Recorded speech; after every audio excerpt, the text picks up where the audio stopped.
Transcomer, puesto de bolsa de comercio, presenta a las 5 con Alberto Padilla.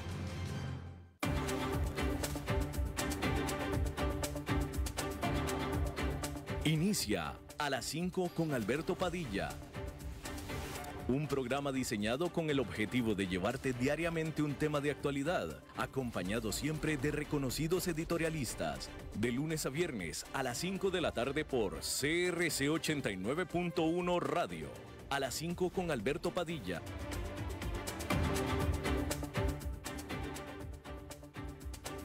Hola, ¿qué tal? Saludos, bienvenidos a esta emisión de A las 5 con su servidor Alberto Padilla. Muchísimas gracias por estarnos acompañando. Gracias por estar ahí. Le mando cálidos saludos desde la señal de CRC 89.1 Radio en San José, Costa Rica, desde donde estamos transmitiendo hasta el punto, en el tiempo, en el espacio en el que usted nos está escuchando, porque estamos saliendo en diferentes vías simultáneamente, por ejemplo en Facebook Live, en la página de este programa, A las 5 con Alberto Padilla. Estamos disponibles en el canal de YouTube de este programa. Estamos en podcast, en las principales plataformas para ello, como Spotify, Apple Podcast, Google Podcast y otras 5 importantes más. Aquí en Costa Rica, este programa que sale en vivo en este momento a las 5 de la tarde, se repite todos los días a las 10 de la noche aquí en CRC 89.1 Radio. En esta ocasión me acompaña al otro lado de los cristales, tratando de controlar los incontrolables, el señor Eduardo Chavarría, y la producción general de este programa, siempre poderosa, desde Colombia, a cargo del señor Mauricio Sandoval. Hay que comenzar informándole que el primer ministro de Israel, Benjamin Netanyahu, dijo que el gabinete de guerra de Israel había decidido de manera unánime el continuar con su operación en la ciudad sureña de Gaza de Rafah. Más temprano, Israel le había pedido a más de 100,000 habitantes de esa zona de Palestina o de Gaza que evacuaran, que se movieran, que se trasladaran hacia una zona que Israel designó como zona humanitaria ahí cerca, donde ahí, por primera vez pareciera, Israel les da garantías de que ahí van a estar seguros.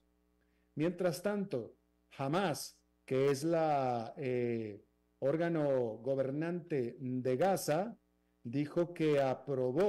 Hamas dijo que aprobó un acuerdo de cese al fuego para Gaza, propuesto por Egipto y por Qatar, y que ahora la bola estaba del lado de Israel.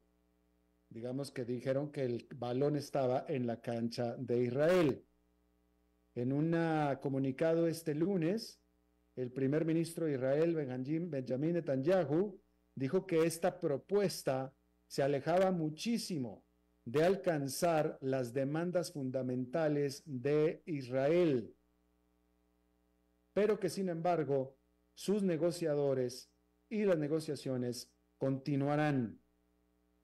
Mientras tanto, las Naciones Unidas urgieron al gobierno de Israel y al liderazgo de Hamas a que se pongan de acuerdo y alcancen justamente un acuerdo. Bueno, en Nueva York, la Universidad Privada de Columbia, una de las universidades elite de los Estados Unidos, la Universidad de Columbia, dijo que cancelará su graduación, su ceremonia de graduación general programada para el 15 de mayo, después de las masivas protestas pro-Palestina por parte de estudiantes y demás dentro del campus de esta universidad en la ciudad de Nueva York. En cambio, en lugar de hacer una gran ceremonia de graduación, como era la costumbre, Columbia celebrará graduaciones o eventos mucho más pequeños para cada una de las facultades, que son 19 en esa universidad, la Escuela de Ingeniería, la Escuela de Arquitectura, etc. Hasta ahora más de 200 personas han sido arrestadas nada más en la Universidad de Columbia desde que iniciaron estas protestas o estas manifestaciones a mediados de abril. Por su parte, Otra universidad privada también de élite, la Universidad de Emory en Atlanta, dijo que su propia ceremonia de graduación la celebrará ahora por primera vez en otro lugar fuera del campus. El juez que lleva el caso criminal en Manhattan del expresidente Donald Trump lo volvió a advertir, le volvió a señalar que ha roto el orden y la orden, que ha violado en realidad el mandato que ha tenido de dejar de amenazar a todo lo que tenga que ver con el juicio que se está realizando. Es la 10ª vez que le llaman la atención a Donald Trump. Es la 10ª vez. Y que no, nada más que le llaman la atención, que le advierten, que lo amenazan. Es más, ya le han establecido multas económicas para que literalmente se calle. El juez del caso, Juan Merchan, dijo que él lo único que está haciendo, el juez, es proteger la dignidad del sistema judicial y que los repetidos insultos del presidente Trump sobre los testigos y los jurados constituyen un ataque directo a la ley estadounidense y lo amenazó con que la próxima vez lo va a arrestar y encerrar en la cárcel por estas violaciones.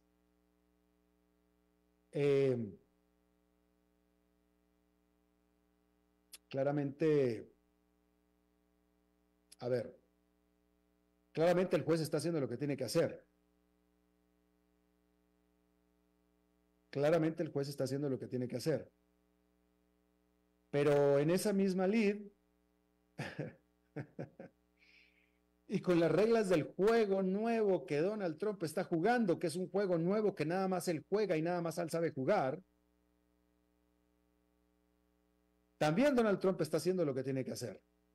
En este nuevo juego que Donald Trump ha inventado y que le resulta también para los objetivos que él quiere. Entonces, en este sentido, en este momento, parece clarísimo que Donald Trump lo que quiere es que lo metan a la cárcel, que lo encierren, después vemos si lo encuentran culpable por el caso. Aquí son varias cosas. Una cosa es el caso por el cual está siendo enjuiciado, que ese ya se declarará culpable e inocente después, cuando se llegue a un veredicto por parte del jurado. Pero luego, dentro de este juicio, Donald Trump está rompiendo con las reglas establecidas del sistema judicial, que es el guardar silencio y el dejar de atacar al propio sistema judicial, sobre todo a alguien con el perfil de Donald Trump, cuyos ataques tienen efectos concretos sobre el sistema y sobre los involucrados en este sistema y en este juicio. Y entonces, ya le advirtieron, primero le prohibieron hacer lo que está haciendo, se lo prohibieron. Lo sigue haciendo. O sea, hablar y amenazar. Pues no más es que hable, es que no habla. Ataca, amenaza, etcétera. Lo siguió haciendo. Después lo empezaron a multar económicamente por cada vez que violaba esta orden. Lo sigue haciendo. Entonces, no sirven ni las amenazas ni las multas económicas. Entonces, ¿qué va a servir? Encerrarlo. Y entonces la pregunta es, si Donald Trump no quiere que lo encierren, se callaría. No se está callando. ¿Por qué no se está callando? Pues porque quiere que lo encierren. ¿Y por qué quiere que lo encierren? Porque él ya sabe, en ese juego que él está jugando, que solamente juega él y que solamente a él le funciona, que va a tener el apoyo de quien él quiere que lo apoye. ¿Sí? Que es, desde mi punto de vista, un juego muy arriesgado porque me parece a mí, esta es mi opinión personal, que Donald Trump, bueno, de hecho siempre ha sido así, Donald Trump se ha dirigido siempre a su base, a su grupo base, a su grupito base. Y digo grupito porque es grandísimo, pero sin embargo no le alcanza para ponerlo en la presidencia. No le alcanza. Un grupito muy extremo. Bueno, son millones de personas, ¿eh? Pero lo digo en diminutivo porque no le alcanza para lo que se pretende que le alcance en teoría, que es ponerlo en la presidencia. En lo personal, yo creo que en este punto no creo que él quiera ir a la presidencia. Él lo que quiere es, porque Donald Trump lucra con este grupo.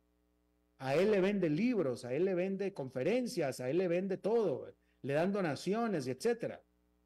Entonces, aunque no alcance la presidencia, que no la va a alcanzar con este grupo, como no la alcanzó, nunca, recuerde usted, Donald Trump nunca ha ganado una elección popular, nunca, ni siquiera cuando fue presidente o cuando ganó la presidencia, ganó la elección, la elección popular.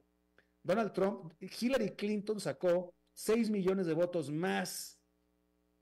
6 millones de personas votaron por Hillary Clinton por sobre encima de Donald Trump. Donald Trump no ha ganado una elección popular jamás. No le alcanzan los números. Pero él sigue dirigiéndose a este grupo, porque, ok, no ganará la presidencia, está bien, ya la ganó una vez, no la ganará una segunda vez, pero sí gana dinero. Es un grupo muy lucrativo, es un grupo de duros que le resulta muy lucrativo a Donald Trump. Y entonces ese es el negocio de Donald Trump. Punto. Es el negocio. Entonces, con toda seguridad, Donald Trump lo van a meter a la cárcel. 2, 3 días, qué sé yo, ¿no? Va a salir, va a volver a hacer lo mismo y lo va a volver a entrar. Y así va a ser. Porque ese es el juego que él juega. Ese es el juego que nada más a él le funciona. Es un juego que él inventó y que él tiene reglas. Y las reglas las pone él. Y que a nadie más le resulta y que nadie más puede con ese juego más que él y a su grupo. Y bueno, ahí lo tiene usted. Por cierto, ya que estamos hablando de Donald Trump, déjeme, le comento acerca de, acerca de lo que en las encuestas lo dividido que está, y que lo está, de hecho, el pueblo de Estados Unidos con respecto a Donald Trump y a Joe Biden también. O, dicho en otras palabras, con respecto a las próximas elecciones presidenciales. ¿Sí? Fíjese, simplemente estos son un par de encuestas aleatorias que que las vi y que me interesó compartirlas con usted, elaboradas por el noticiero PBS. Por el noticiero PBS.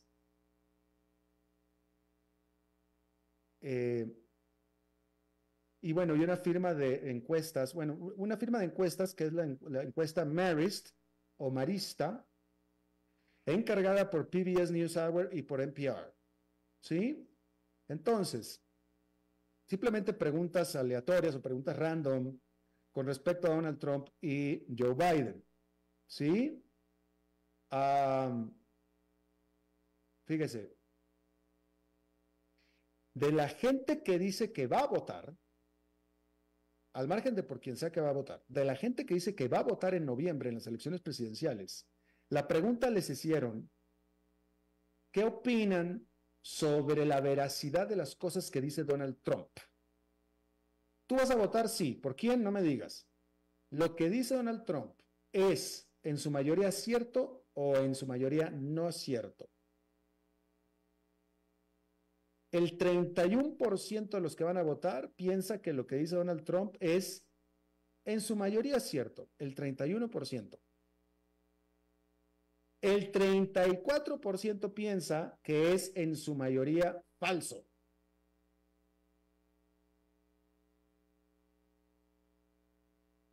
Es decir, la misma cantidad de gente y la misma proporción de gente piensa que lo que dice es casi toda verdad y lo que dice es casi toda mentira, para que vea usted lo dividido que está el público de Estados Unidos. ¿Sí? Casi la misma cantidad de gente, la misma proporción piensa que Donald Trump dice casi pura verdad o casi pura mentira.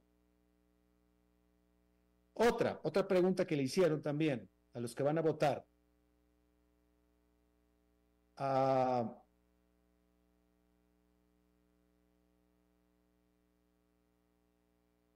El 50% de los que van a votar, el 50% de los que van a votar, piensan que otro término más o otra presidencia más de Donald Trump reforzaría la democracia.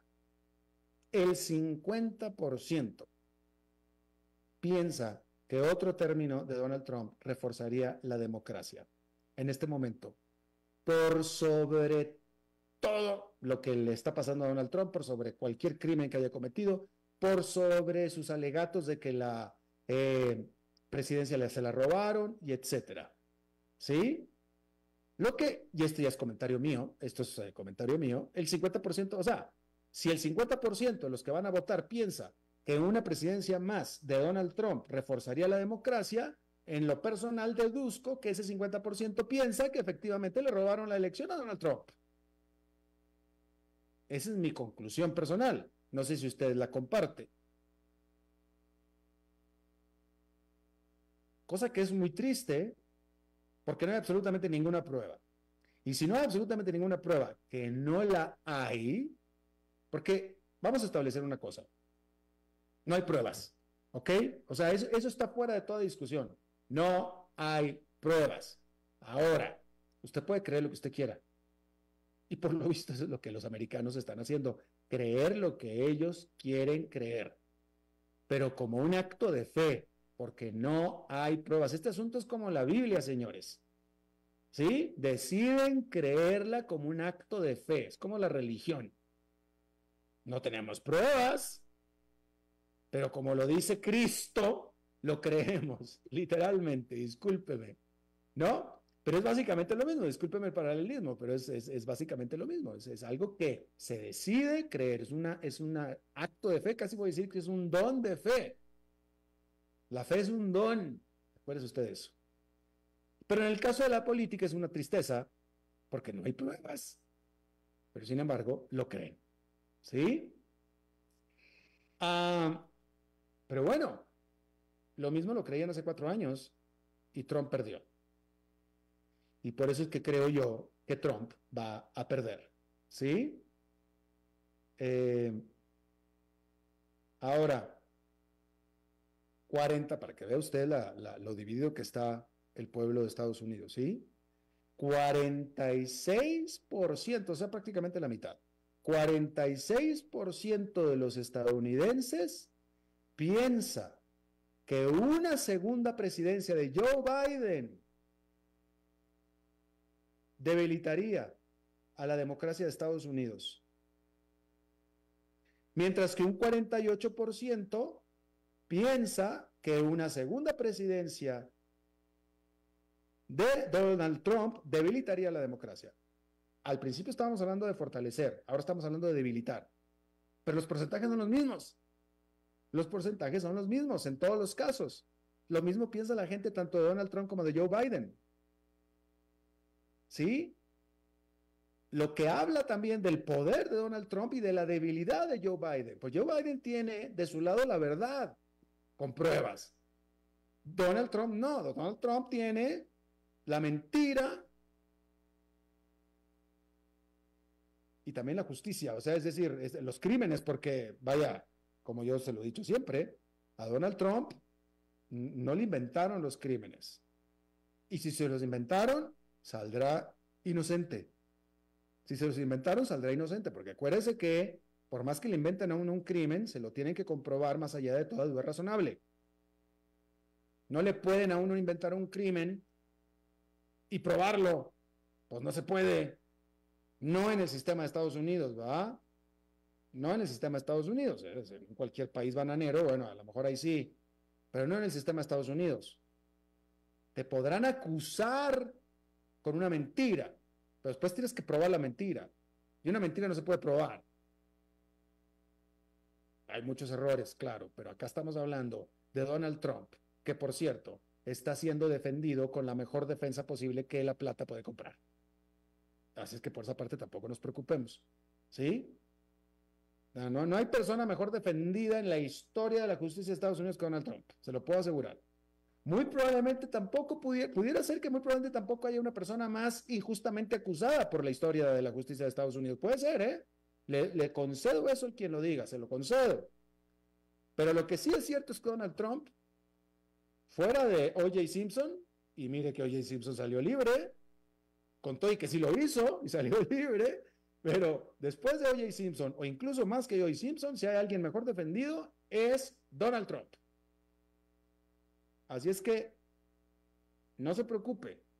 Si Donald Trump está siendo injustamente acusado de crímenes que no cometió, no lo van a meter a la cárcel, punto. No lo van a meter a la cárcel. No lo pueden meter a la cárcel, no se puede. El sistema de justicia de Estados Unidos funciona en general. Y si está uno defendido por la mejor defensa posible que la plata pueda comprar, usted está garantizado que no va a ir a la cárcel. Y que no que le preguntan a O.J. Simpson, que ya se murió, así es que no le pueden preguntar. Pero ahí está, todo el mundo lo vimos. Y lo mismo le va a pasar a Donald Trump. ¿Sí? Pero bueno, ahí tiene usted esta muestra de lo profundamente dividido que está el pueblo estadounidense con respecto a eso, y que el resultado sucede como sucedió en las últimas elecciones, cuando salió electo Donald Trump y también cuando salió electo Joe Biden, es decir, con una marginal triunfo. Marginal triunfo. Ni el triunfo de Donald Trump no fue contundente, ni tampoco el triunfo de Joe Biden. En esta ocasión, quien gane tampoco va a ser contundente, aunque me parece que va a ganar Joe Biden. Pero no va a ser contundente, y aquí está la muestra de lo que le acabo de decir. Y bueno, por cierto, cambiando de tema y volviendo al tema de Gaza y de Israel, porque aquí tengo también otro que quería yo hablar con usted acerca de, pues, de las manifestaciones y del sentimiento pro-palestino que estaba sucediendo en las universidades de Estados Unidos. Fíjese usted esta estadística también, preparada por el Pew Research Center, que se hizo en febrero de este año. Cerca del 25% de los estadounidenses de menos de 30 años, o sea, la cuarta parte de los estadounidenses de menos de 30 años, tienen una opinión favorable del gobierno de Israel. ¿Sí? Estoy hablando de la opinión favorable del gobierno de Israel. El 25%, nada más, es una minoría. Si estamos hablando de la gente mayor que tiene 50 años o más, el porcentaje sube al 50%. Y ese es un reflejo de lo que está sucediendo en las universidades de Estados Unidos. Los jóvenes, en su generalidad, tienen mejor opinión sobre los palestinos que sobre Israel. Porque solamente el 25% dice tener una opinión favorable de aquellos que tienen menos de 30 años, de Israel. De los que tienen mayor de 50 años, es el 50%. Así es que ahí lo tiene usted.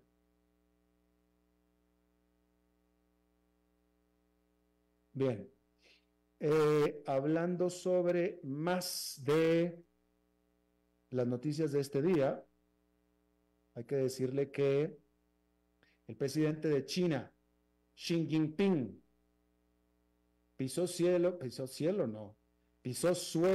europeo por primera vez en 5 años al llegar y a iniciar su gira y visita oficial a Francia este lunes.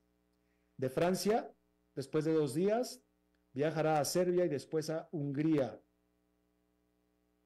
En la capital francesa, Xi Jinping, junto con su contraparte Emmanuel Macron, tuvieron conversaciones todo este día y una cena de Estado, incluyendo en esta cena de Estado a Ursula von der Leyen, que es la líder de la Comisión Europea. ¿Por qué estaba ella ahí? Bueno, porque básicamente ella estuvo en representación del resto de la Unión Europea y en un gesto de unión de la Unión Europea, por supuesto, para mostrarle al líder chino, pues precisamente la cara unida de Europa. Se espera que este martes el presidente Macron lleve a Xi Jinping a una visita simbólica a los Pirineos, en donde Macron pasaba sus vacaciones cuando era joven. Macron tiene la esperanza de convencer a su huésped, de ayudarlo a controlar la agresión rusa sobre Ucrania. Y también se espera que le dé un mensaje firme sobre los subsidios que le da a Rusia y sobre el comercio que está teniendo China con Rusia, así como de la necesidad de proteger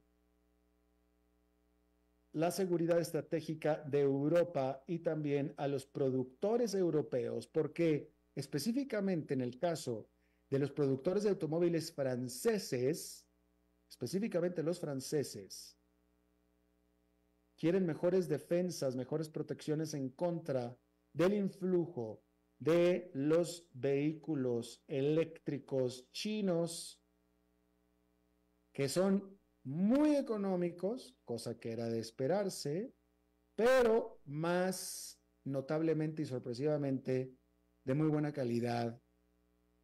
Ya hecho en China ya no es señal de mala calidad y ciertamente no lo es en el caso de los vehículos eléctricos, ¿sí? Pero también hay una cosa en particular, hablando de Francia. Los productores franceses de automóviles son notablemente poco eficientes. Qué pena. Pero ninguna marca de automóviles francesa ha hecho realmente grandes avances en el mundo, ni tiene modelos que sean líderes en el mundo, absolutamente de nada, hablando de los automóviles franceses. Y esa es una realidad. Tan realidad es que Francia está pidiendo estas protecciones en contra de los automóviles chinos. ¿Y sabe quién está en contra de estas protecciones o quién está en contra de esta posición de Francia? ¿Sabe usted quién está en contra de esta posición de Francia? Pues nadie menos que Alemania. ¿Por qué? Pues porque los alemanes sí son súper buenos productores de automóviles, sobre todo con Volkswagen. Y Alemania tiene excelentes ventas y excelentes entradas en el mercado chino. Entonces Alemania le está diciendo a Francia, no me hagas enojar al presidente chino, ni le estés diciendo cosas, porque después se va a enojar y nos va a venir a afectar a nosotros. Si tú no eres buen productor de automóviles, pues ese es tu problema, pero no nos vengas a echar a perder a todos aquí. Y ahí es donde la Unión Europea no está tan unida, ¿verdad? Pero bueno, el presidente Emmanuel Macron está haciendo su trabajo, ¿sí? Y bueno, ahí está. O sea, y al final siempre queda en la Unión Europea, la división está entre norte y sur, siempre, al final. Y este es tan solo uno de los casos, ¿no? Pero pues bueno, ahí lo tiene usted. Hay que decir que, eh, pues sí, Emmanuel Macron le pidió a Xi Jinping durante los discursos del día de hoy reglas justas para todos, le dijo Macron a Xi Jinping, reglas justas para todos, calmar las tensiones comerciales y asegurar una relación balanceada entre Europa y China.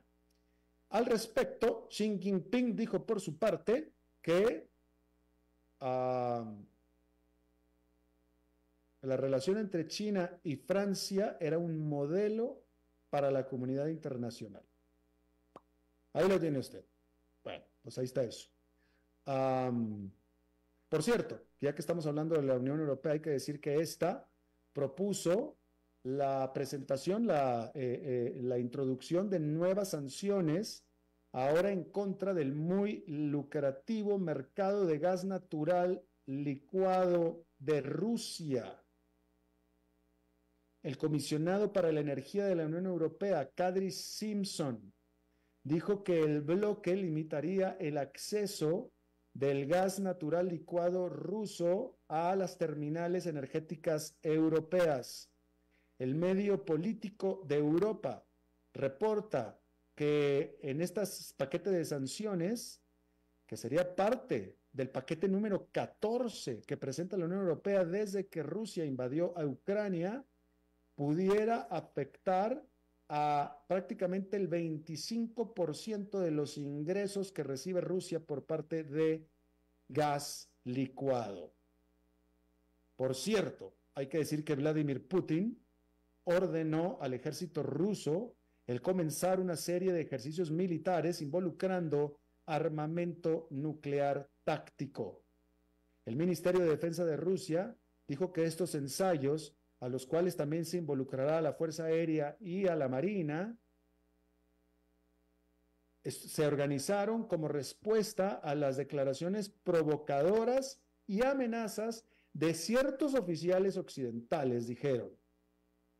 Hay que decir que el presidente de Rusia, Vladimir Putin, repetidamente ha utilizado las amenazas nucleares para generar miedo en los gobiernos occidentales que apoyan a Ucrania. Ahí lo tiene usted. Vamos a hacer una pausa y regresamos con nuestra entrevista de hoy.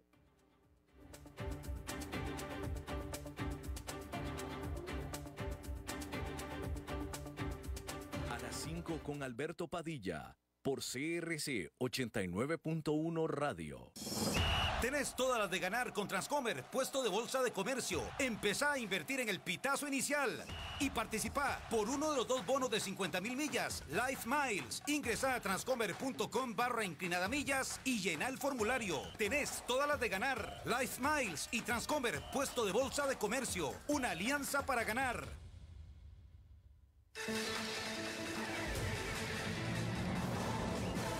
Infórmate de la actualidad del país y el mundo con nosotros. Todos los días, desde las 6 de la mañana, iniciamos con el noticiero matutino y luego seguimos con informativos de la hora hasta las 6 de la tarde. Aquí vos te informás rápido y con profundidad. Somos Noticias CRC 89.1 Radio.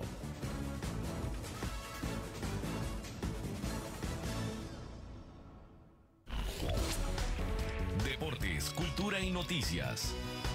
89.1 CRC Radio.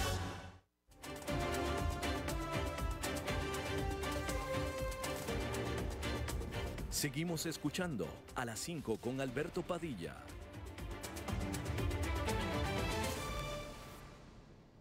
Bueno, este domingo hubo elecciones en Panamá y pues ganó contundentemente la oposición. José Raúl Mulino gana las elecciones presidenciales, pero en una situación particular, porque el que era el candidato puntero en las elecciones era Ricardo Martinelli. Ricardo Martinelli hace cuestión de unas cuantas semanas, si acaso un mes, no más de 2, fue eliminado de la carrera electoral por ser acusado de corrupción y desde entonces está refugiado en la embajada de Nicaragua en Panamá. Y entonces Ricardo Martinelli puso de candidato en su lugar al que venía el que tenía como de vicepresidente en la fórmula, que es Raúl Mulino. Y entonces ganó Raúl Mulino, que era, de nuevo, o que es impulsado por Ricardo Martinelli. Está con nosotros y le agradezco muchísimo nuestro buen amigo Eduardo Quiroz, abogado panameño, periodista también, jefe de medios, analista, basado en Panamá, por supuesto, buen amigo mío. Eduardo, te saludo con mucho afecto.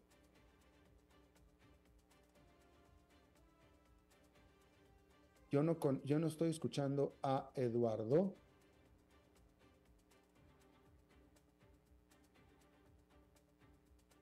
Ok.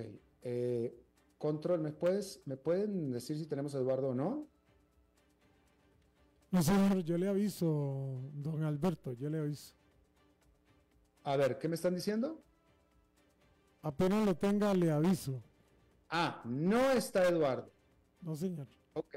Ah, no está Eduardo. Ok, bueno, avísame entonces cuando esté Eduardo. Ok, bien. Bueno, pues ahí tenemos el problema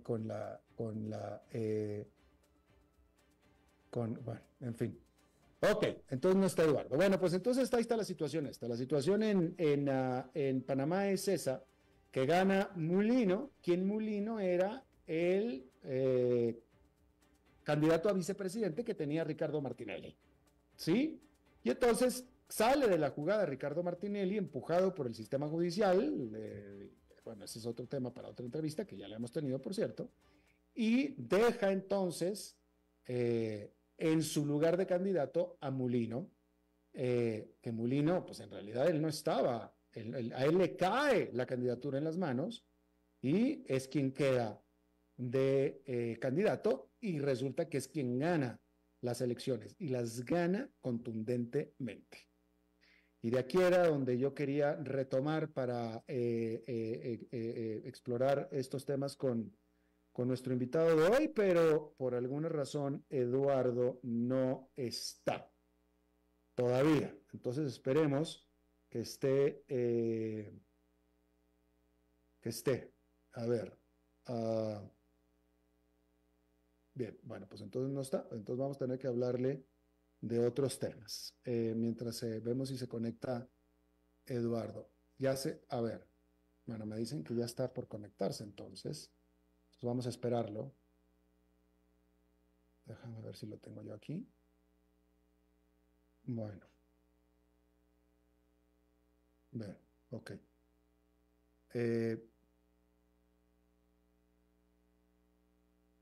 Vamos a darle un momentito a ver si se conecta. Bueno, mientras tanto, déjeme comentarle de esta otra nota, cambiando de tema completamente, que me parece absolutamente fascinante, y es el hecho de que Warren Buffett, ¿sí? Este hombre de 93 años, uno de los hombres más ricos del mundo, y que lleva décadas siendo uno de los hombres más ricos del mundo, y que a base de seriedad y sobriedad se ha vuelto una autoridad en los puntos de vista que él maneja. Cuando Warren Buffett habla, la gente lo escucha. Hay que decirle que Warren Buffett se declaró preocupado por la inteligencia artificial. Estamos hablando de un hombre de 93 años, ¿sí? Él es el fundador o cofundador y presidente de Berkshire Hathaway, de su propia empresa. Al respecto, y durante la reunión de accionistas anual de Berkshire Hathaway, Warren Buffett dijo que, literalmente, que soltaron al genio fuera de la botella cuando se desarrollaron las armas nucleares. Bueno, pues con la inteligencia artificial está pasando algo similar. Y en parte, la inteligencia artificial está en parte fuera de la botella, hablando de nuevo del famoso genio fuera de la botella. Llegó a decir Warren Buffett que si él estuviera interesado en invertir en el fraude, es decir, en fraudes financieros, si él estuviera interesado en invertir en fraudes financieros, esa sería una industria definitivamente de crecimiento de todos los tiempos, dijo Warren Buffett al respecto de la inteligencia artificial. También dijo que, es decir, lo que dijo es que está negativo con respecto a la inteligencia artificial, pero también dijo que pudiera usarse la tecnología para algo positivo y que pudiera cambiar al mundo en algo positivo. Pero sin embargo, todavía no lo ve muy claro, dijo él, que todavía no lo ve muy claro. Dijo que tiene enorme potencial para el bien, pero también enorme potencial para el mal. Y simplemente todavía no sé cómo vaya a definirse esto. Y obviamente lo está viendo, comparando específicamente con la energía nuclear. En este punto uno se pregunta, como me parece a mí que lo está haciendo Warren Buffett, ¿la energía nuclear se inventó para bien o para mal? ¿Cuál ha sido el resultado hasta ahora de la energía nuclear sobre la humanidad? ¿Positiva o negativa? Y ahí, en ese sentido, que me imagino que podemos debatirlo, ¿verdad? Pero en ese mismo sentido es como hace la comparación Warren Buffett. Y bueno, ahí lo tiene usted. Bien, Eduardo Quiroz, ya estás con nosotros. Saludos. ¿Cómo estás? Muy bien, ¿qué tal? ¿Cómo estás tú, Alberto? Ya te habíamos presentado, Eduardo. Lo que pasa es que estabas en ausencia, pero ya te hemos presentado. Recibí el email donde hoy era camisa de cuadros roja. Oye, qué bueno que lo recibiste y nos vestimos exactamente igual como debe ser. Oye, Eduardo, estamos al aire ya y déjame te pregunto, ya el triunfo, Mulino es presidente electo en este momento de Panamá. El señor José Raúl Mulino es presidente electo de Panamá desde el punto de vista de los datos extraoficiales, pero no hay ninguna discusión sobre eso. Todos los candidatos han reconocido su triunfo y bueno, hay unas formalidades que cumplir que tal vez mañana o pasado mañana se dará por parte de la Junta Nacional de Escrutinio. Y fue un triunfo contundente, ¿cierto? Es un triunfo claro de un 34% con 10 puntos porcentuales de distancia con el segundo, lo cual evidentemente revela un triunfo indudable. Ahora, Panamá no tiene segunda vuelta electoral, no está en nuestras normas, entonces se puede obtener el triunfo con una mayoría simple, como es este caso. Cortizo, que termina su periodo en julio, también ganó con un 33% de los votos. Es decir, el triunfo de Cortizo hace 4 años fue tan contundente como el triunfo de Mulino hoy. Bueno, sí, fue un triunfo con el 33% de los votos. Bueno, fíjate, qué bueno que lo aclaras. Cuando yo hablo, tienes toda la razón y qué bueno que lo pones en perspectiva. Cuando yo digo contundente, me refiero a la diferencia con respecto al que le siguió. No, en el caso de Cortizo, la diferencia fue una diferencia de 1 o 2 puntos porcentuales. ¿Y en este? En este caso hay una diferencia de 10 puntos porcentuales con el segundo. Ya, eso era lo que yo me refería. O sea, con respecto al segundo sí hay una contundencia. En cuanto al número total, no. Correcto. ¿Qué hubo? ¿Mucho abstencionismo? No, al revés.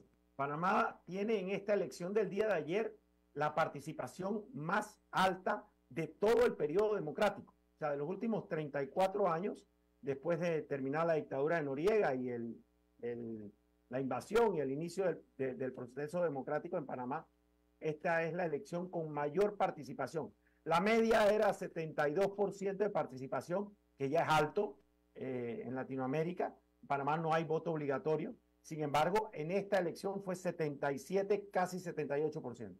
Muy alto. Entonces quiere decir que hubo muchos segundos lugares, entonces. Bueno, hubo un claro segundo lugar y el siguiente, el tercer lugar, distinto a lo que indicaban las encuestas, porque las encuestas estuvieron, y nuevamente en Panamá se equivocan las encuestas, no con respecto al primer lugar, pero sí con respecto al segundo lugar. Las encuestas planteaban un triple empate, donde estaban el candidato Lombana, el candidato Torrijos, un expresidente, y el candidato Rux, de dos partidos tradicionales.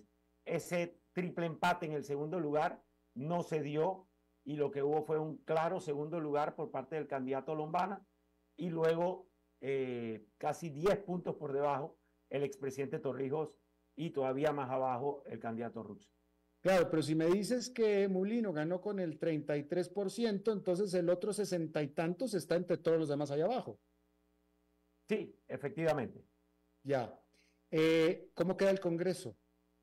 Bien, esa pregunta es muy interesante, Alberto, porque conociendo, digamos, las debilidades de nuestras democracias, falta de institucionalidad, fortaleza de la separación de poderes, donde el Ejecutivo, y en el caso panameño, durante todo el periodo democrático, en términos generales, el Ejecutivo ha tenido un control importante del Congreso, de lo que nosotros llamamos la Asamblea Nacional.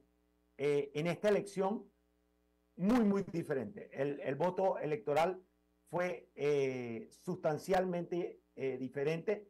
Ninguno de los partidos tradicionales obtiene ni cerca de la mayoría. Es más, algunos reciben una debacle electoral impresionante que va a meritar un estudio interesante. Por ejemplo, el PRD, que es el partido actual de gobierno, que viene de tener 35 diputados de una asamblea de 71, pasa a tener 11 diputados.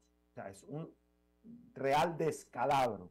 El Partido Panameñista, otro partido histórico que ha tenido usualmente 17, 18 diputados, pasa a tener 8 diputados.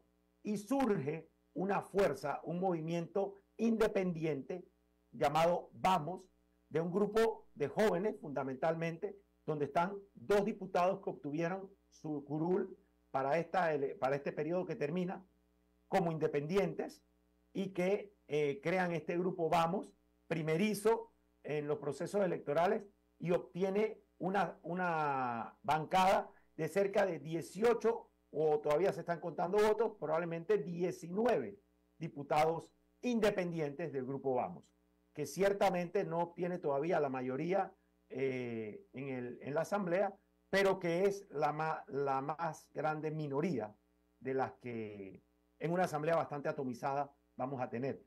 No va a haber control del Ejecutivo, ciertamente, y pareciera que la mayoría se podría construir para los grupos o sectores de oposición con una bancada independiente muy poderosa. Por primera vez en la historia. Por primera vez en la historia.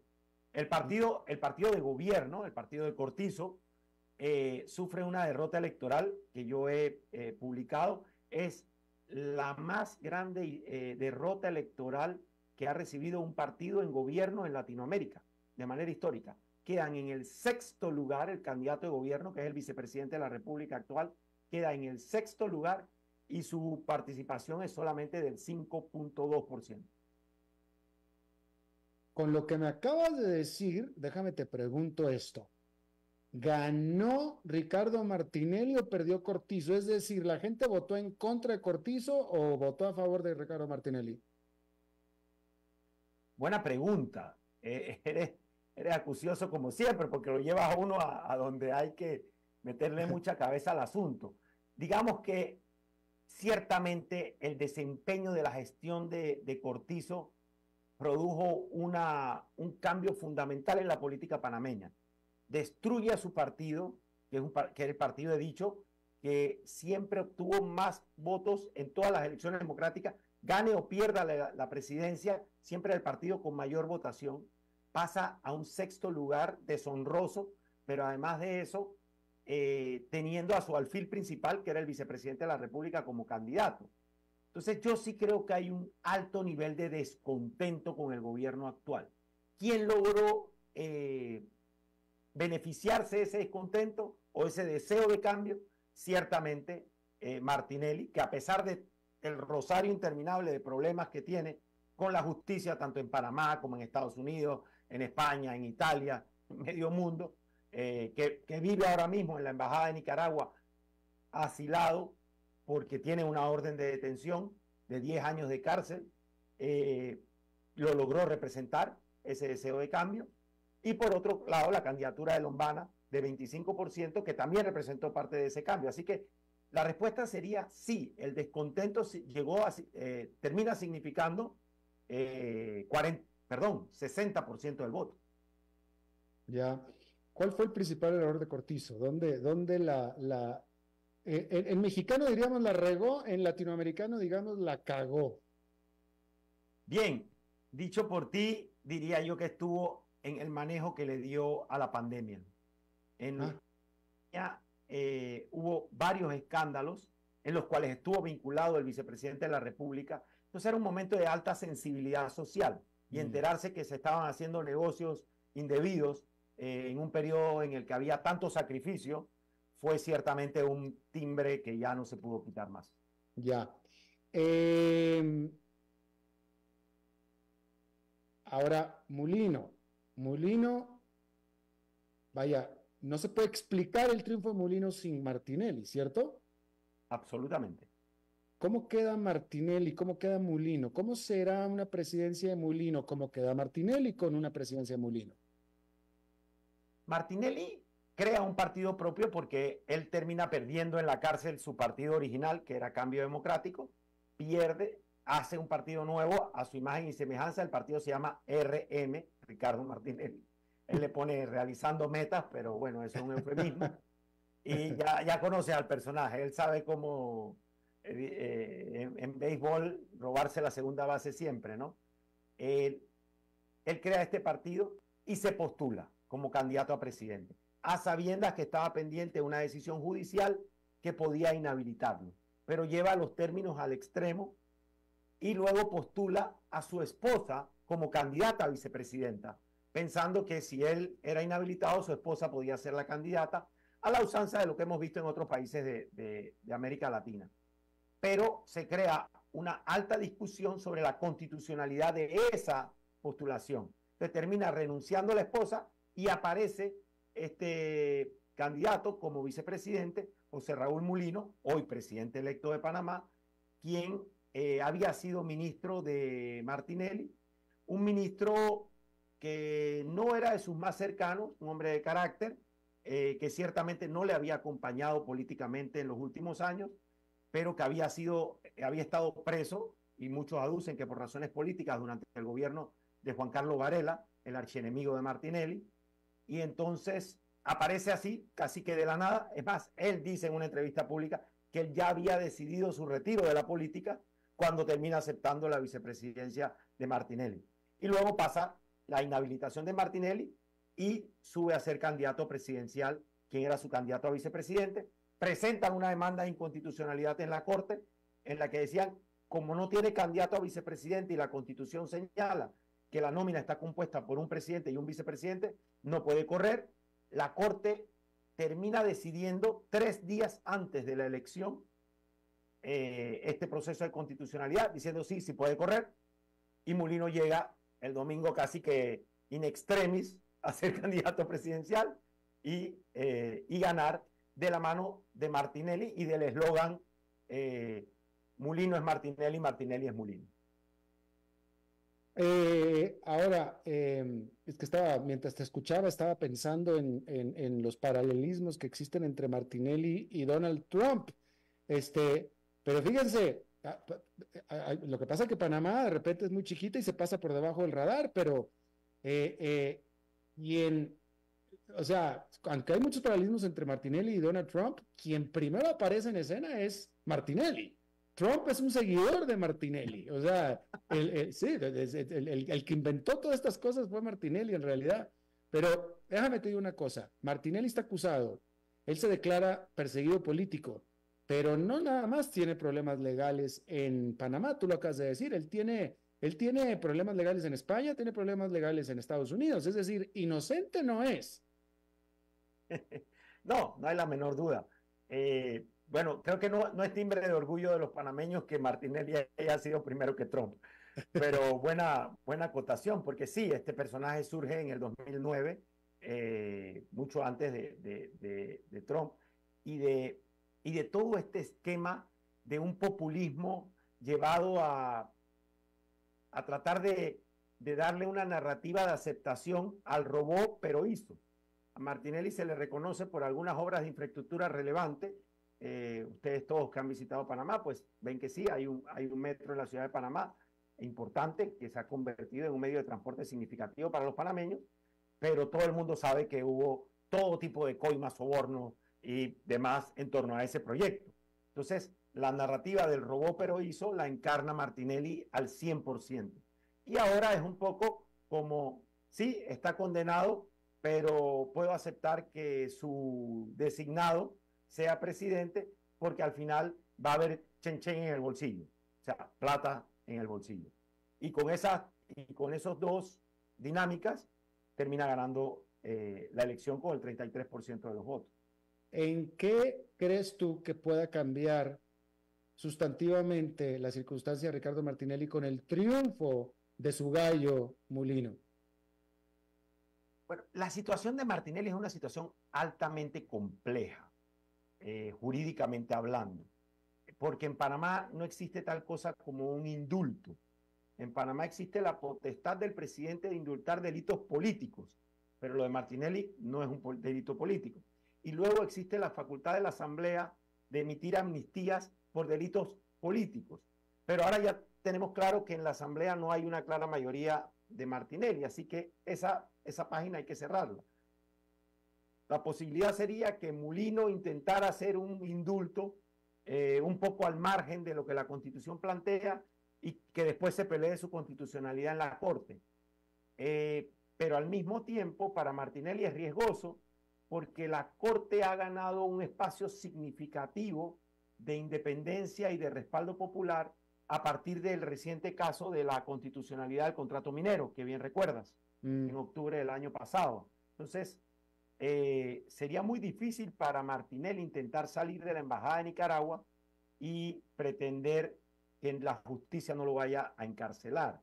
Y tal vez el espacio de manejo de Mulino sería muy limitado, salvo que actúe de manera autoritaria, y eso sería despertar muy rápidamente las alarmas. Yo no lo prevería, no lo veo. Y sus primeras declaraciones pues no han ido en esa dirección. Porque tengamos claro, o sea, un presidente que gana con el 33%, 34% de los votos, tiene un 65% de la población que no le es favorable. Así que tiene que construir legitimidad más allá de la legitimidad de origen. Claro, por supuesto. ¿Cuándo toma posesión el presidente electo? El 1 de julio. Tal vez un dato interesante, Alberto, sería mencionar una visita que realizó Mulino, la única visita internacional que realizó en campaña, que fue al presidente Chávez de Costa Rica. La comento porque me parece interesante para la audiencia.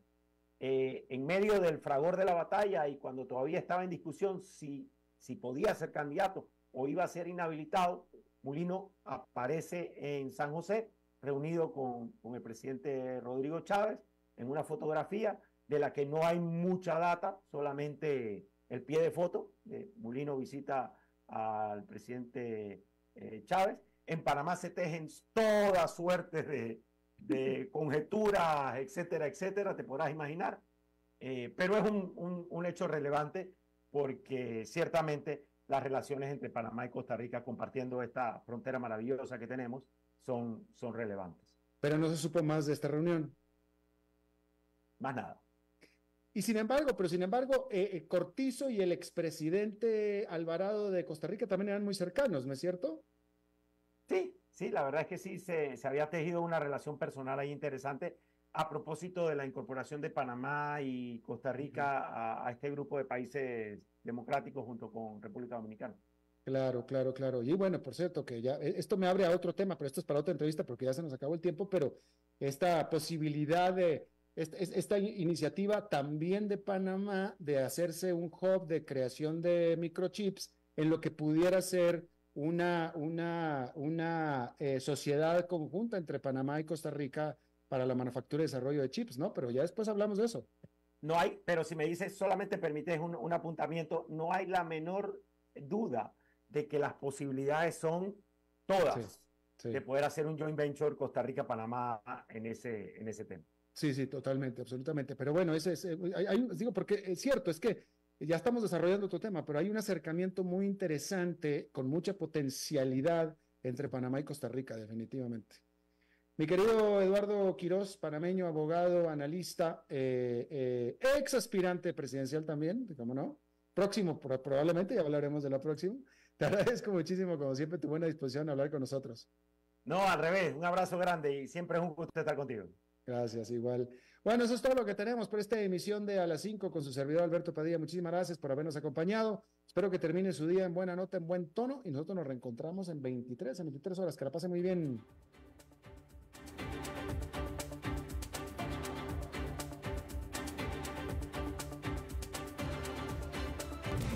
A las 5 con Alberto Padilla fue traído a ustedes por Transcomer, puesto de bolsa de comercio. Construyamos juntos su futuro. Somos expertos en eso. Concluye A las 5 con Alberto Padilla. Un programa diseñado con el objetivo de llevarte diariamente un tema de actualidad, acompañado siempre de reconocidos editorialistas, de lunes a viernes a las 5 de la tarde por CRC 89.1 Radio. A las 5 con Alberto Padilla.